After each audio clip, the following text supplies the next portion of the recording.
Greetings, all, and so we're going to do a news of the day type video for the entertainment world. Pretty good day on the Hockey Channel today. Feeling pretty good about the Hockey Channel today. Really good day. And then I went out to celebrate, and immediately my allergies acted out. There's some cottonwood. The funny thing is, while Yvonne's telling me, "Oh, don't worry, the cottonwood is not so bad here. It's worse down the road," I'm sneezing my head off, and my eyes are watering really badly, and I'm like, "Yeah, no, I can't be out here." So I went outside and I enjoyed the sun for like a minute and a half. Now, tonight I watched as Chase Elliott won the truck race, the North Carolina Lottery 200. And honestly, it was a good little race they had there. A lot of cautions, and the race last night too. There were a ton of cautions in the Xfinity race, which Kyle Busch won because he wins all of those. I think it's up to 97. And in this one, he was going for his eighth straight win in a truck race, and it stopped at a seven race winning streak by Chase Elliott, who's a pretty good racer himself. And it is kind of fun to see some of these kids that are on these other circuits that I know their dad was a racer too, and go, hey, I wonder what's going to happen with him. So that was kind of fun. And Kyle Busch by the end of the night passed 81 trucks, but he finished second. He couldn't pass 82. So because he couldn't make his 82nd pass of the night, because he kept getting stuck behind traffic on the corners, it's just where it was. He went from 3/10 of a second behind to a second and a tenth of a second behind in about 4 laps. And at that point, Chase could kind of coast to the finish line and win it. So great appearance by him. And honestly, it's been fun getting into NASCAR again. It has. And I intend to keep watching NASCAR up until hockey's back, and even after that. If I could find time for other sports, I do. I just haven't reported much on other sports because obviously hockey's the big driving force when it comes to traffic. When I look at my overall numbers, it's just you have to go where the numbers tell you to go, and for me, it's been hockey. Now I did finally watch the finale of The Office. Yeah, I know how long it's been off TV, and I finally watched the finale, and I'm okay with that. I really enjoyed it. I did. I thought it was nice that Michael had a very limited role. I thought it was nice that it felt like an old episode of The Office. Those last two double episodes felt like old episodes of The Office. And honestly, season 9 was better than season 8. I'm going to get Yvonne to watch season 9 with me because yeah, season 8 is well, it's kind of crap. It's like when Andy goes down to get Aaron and you're like, "Why?" And then Aaron goes with him and you're like, "Aaron, what are you doing? Andy's a moron." And then in season 9, that's revealed immediately. And I never watched season 9. By the time season 9 rolled around, I'm like, yeah, I don't care anymore. Aaron and Andy don't care. Jim and Pam, they're kind of jerks. And I gotta say, Pam really doesn't redeem herself until the very end of the last episode. She really doesn't. I don't like the fact that Jim has a dream, something he wants to chase that'll make him a lot more money, that'll make him much more successful, and she says, "Nope, you're gonna stay here with me," and he does. Now, I commend Jim for doing that and for loving his wife and sticking with it, but in her case, she was being very selfish there, where it's a job she has hated for years. For years, we're told episode after episode after episode she doesn't want to work for Dunder Mifflin forever. Then she has a chance to get out, and she's telling Jim, "No, I think we want to stay here. I think being here is the best thing for us." And just ridiculous. Speaking of shows that are losing me, though, we're into season 4 of Lucifer, my wife and I. I know season 5's coming out soon. They're talking about later this month, early next month, because we're almost through May, so it'll have to be next month. But, man, it's losing me. And the idea of Dan and Ella, we got to the episode where Dan and Ella make out, and I was like, no, we can't have, don't do that. Oh, icky. So, to me, Ella's kind of nasty. And what's driving us nuts watching this show is how inconsistent the characters are. Where Dan was kind of a prick in the first season, and then they redeem him in seasons 2 and 3, and now we're into season 4. And he's an insufferable prick. He's really kind of a psychotic jerk. Maze has been all over the map too. Linda's feeling like she's all over the place. Amenadiel and Remy have this big fight that doesn't really go anywhere. And so at the end of it, I don't know. I mean, we're only part way, and the other part I have a problem with is, yeah, Eve's really pretty actress and it's kind of funny as a one-off. I don't like her being in every episode. I'm started calling her Priya because to me Eve is just to Lucifer what Priya was to the Big Bang Theory. She is only there to keep Chloe and Lucifer apart. There is no other reason for that character to be on the show. None. John Krasinski, he started up the show Some Good News during this quarantine period we've been in. Now that it's about 10 weeks into quarantine, he's saying I didn't intend to have it go on this long. So because he has other shows to film and he has other things to do, he has sold his show Some Good News to CBS. And he's not saying that he won't host it, but I don't see how he will because he has other obligations. And my only recommendation is don't mess this up, CBS. Don't turn it into some kind of dramatic, uh, you know, what's that other one? The one that last edition. Anyways, the hard copy and all that other, the crappy news shows, or don't turn it into Entertainment Tonight or something like that. If it's going to be good news, make it actual good news and not just some entertainment fluff piece. And apparently he also has A Quiet Place Part 3 in development. So we'll see how that goes. We haven't had Part 2 come out yet. Part 2, of course, was delayed due to everything being closed down. It was supposed to hit March 20th. Obviously didn't. And it's being delayed until later. It has to be in the theaters. And so we'll see how that turns out. Now, speaking of sequels, apparently they're making a sequel to Labyrinth. I don't know how you do that. I don't. And then there's no confirmation about whether or not Jennifer Connelly might come back or what kind of story you might tell. With a cult classic like Labyrinth, be very, very careful about how this works. Because if you do it wrong, well, it's for good, right? So with Labyrinth, they have to get this right, and I really hope they do. Labyrinth is a good kids movie. And if they're going to make a sequel, hopefully it's another good kids movie as well. And don't make it like all brand new CGI and stuff either. Make it the same way as the original was, a Jim Henson type movie. It should feel like that. I don't know how you do that. Obviously David Bowie can't be in it, so I don't know who plays that kind of character, who would play the villain, but you've got to get it right. You can't make it goofy. It's got to be right, riding that line. Now, I'm pretty sure I've talked about how the Ghostbusters reboot was terrible. And now they're doing a new Ghostbusters movie, which is going to ignore that the reboot ever happened. Good call. And it looks like it's going to be more getting back to the roots of Ghostbusters. Again, that's the right call. That's a good call. I 100% agree with that. But Paul Feig, who made the reboot of Ghostbusters, will not admit that movie sucks.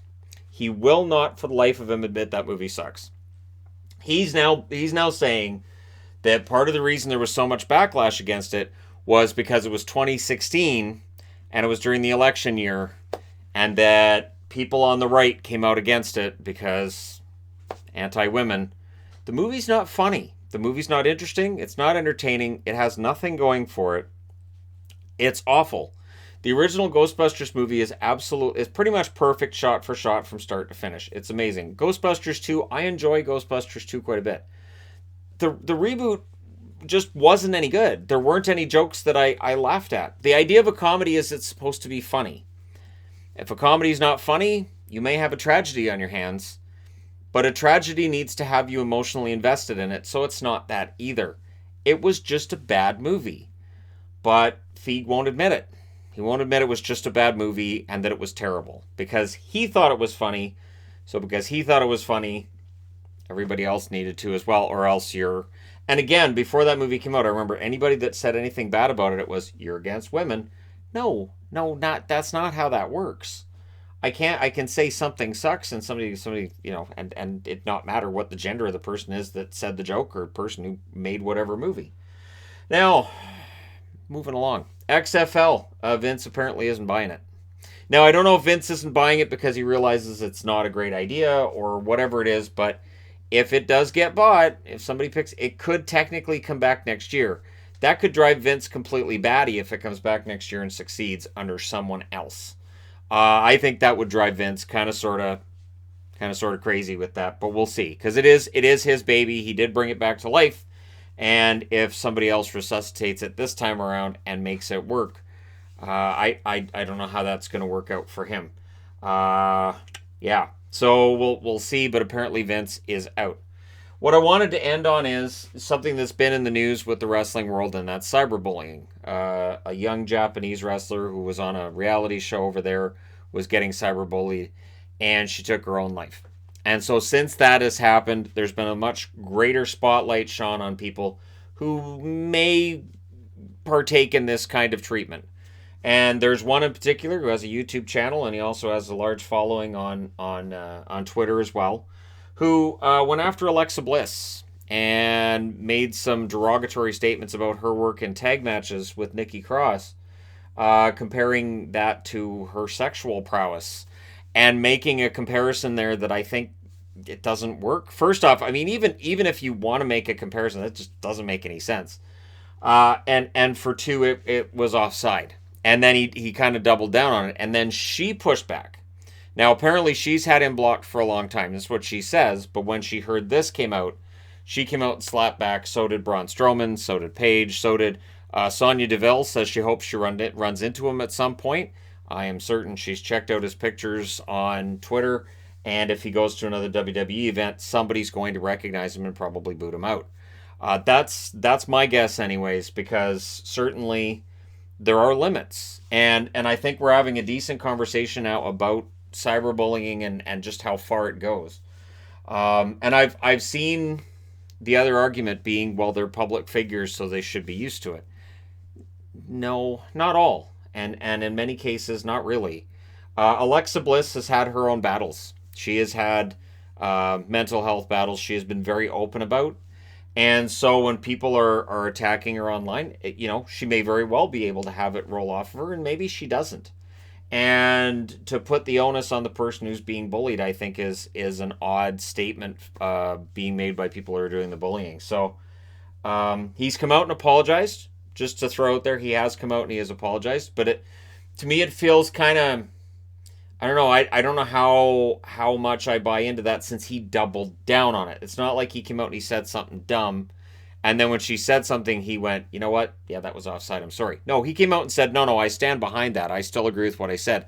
And then only after all of these other wrestlers pounced in, it looks like he came out and apologized. So, again, that's, it's a thing. It drives me nuts. I see it very often with sports figures and professionals and public figures, where the expectation is, somebody will say, well, I can say this absolutely horrible thing about this person because they're a public figure, so whatever. And I don't agree with that. I know as my channels have gotten larger and larger, both here and on the main channel, I have been way more careful about anything I might say than I might have been 4 years ago, because as you start to become more and more visible, I think you have a greater need to watch what you're saying and to be aware that what you're saying is out there. It's in the public sphere, and there's a lot of people listening to you, and you will have some influence. So, yeah, I mean, I'm wearing this shirt because this is my Alexa Bliss shirt, and I know Yvonne has one too. She's one of our favorite wrestlers. I like her because she's like 5 foot nothing. She weighs about 90 pounds, and she got over as a bad guy in NXT. I remember her working NXT, and she's fantastic. And while yes, in tag matches with Nikki Cross, Nikki might be the one in the ring more. Nikki is built like a brick house. Nikki is absolutely a beast in the ring, and Nikki's a lot of fun to watch in the ring as well. She's really over, and I think Nikki at some point in time will be a champion in her own right. So I think what they're building with Alexa and Nikki is okay. While I haven't been a huge fan of Alexa as a face, I would never say she doesn't have a work rate. I would never say that she doesn't work as hard as others do, because she does. I've seen her in house shows. She's done the house show tour. So when you're out wrestling 4 or 5 nights a week, I'm not going to stand here with a YouTube channel and say you don't work very hard, because if you've been wrestling 5 nights a week, you work pretty hard, and you've probably gone through a lot more broken bones and aches and pains than I have, and very likely more than anybody in the internet wrestling community has. More than likely. There are some within the internet wrestling community who have been wrestlers, who might be aspiring wrestlers. I'm just saying, Alexa Bliss, whose real name's Lexi Kaufman, she's a hard worker. She's really busted her ass to get to where she is, and I have nothing but respect for her. I've watched shows about her on WWE where they've talked about her upbringing and her family and what she did before, and they got into how she had an eating disorder and everything. And honestly, again, nothing but respect. And I think it's lazy. I think when you want to talk about work rate, you want to talk about somebody not necessarily hitting their spots when it comes to wrestling. Maybe a guy who outside the ring doesn't catch a wrestler, comes over the top rope. That's fine. But when you're making those comparisons to sexual prowess or something like that, it's just to me it's just lazy. It just comes out as lazy. I know with the hockey channel, I could probably get videos that get tons of views if I wanted to slam everybody into the ground. And I'm talking about like your really just over negative. Here's this bomb here. This guy bombed out of that, and this guy bombed out of this, and just go on. And I can't. I don't. It's not really me for who I am, and I people are going to say, oh, he's talking about urinating tree. No, urinating tree does it as sort of tongue in cheek and fun, and so I don't qualify that as being the same thing because he's tongue in cheek and he's fun. I am talking about just mean spirited people who try to get clicks from just slamming people and slamming channels here, for instance, or they have a sports channel. You might just try to slam athletes right into the ground, and it's not me. So yeah, I think it's a good conversation to be had about where that line is and when it gets crossed. And it doesn't necessarily mean you can't criticize a movie when it sucks, because yeah, the reboot of Ghostbusters was not great, and yet you can say it without crossing this line. All right. Let me know your thoughts in the comment section below. As always, don't forget to hit like and subscribe if you're browsing your way through. You just happened upon this video. Thank you guys so much for watching, for all your support. I will talk to you again soon.